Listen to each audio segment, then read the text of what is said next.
These are the stories Muslims need to tell their Christian brothers and sisters. Yo, we're not enemies. They want you to think we're enemies because it's to the devil's advantage that Christians and Muslims wipe each other out. What greater way to create chaos on the earth? Now, I know things have happened historically here and there, but if you're being true to history, a lot less came from the Muslims. That's a fact. Anywhere the Christians went, whether they were colonizers, whether they did it during the Crusades, no one was spared. Today, there's not a single people in all of South America that have their original language, their original names. They still carry Hernandez and Cortez, and right?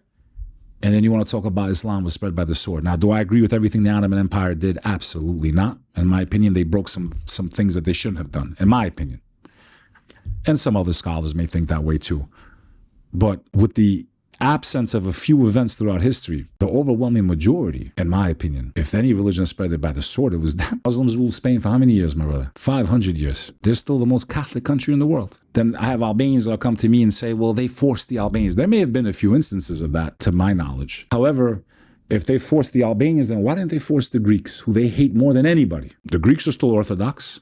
The Serbians, the Macedonians, the Bulgarians, all these countries that were under Turkey, they're still mostly Christian. So I don't think they overwhelmingly converted all Albanians to Islam. No, Albanians saw the opportunity, in my opinion.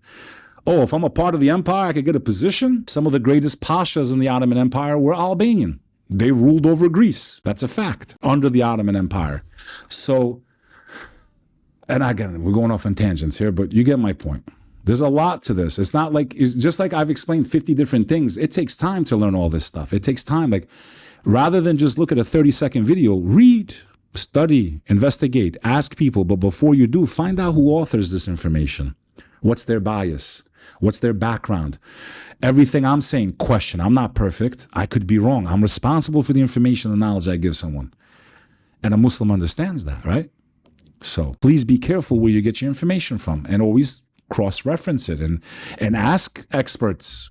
There's many experts in every category of knowledge. So you shouldn't be limited to one person. You should understand where you're getting knowledge from and do your best and ask for guidance from God to get the best understanding possible.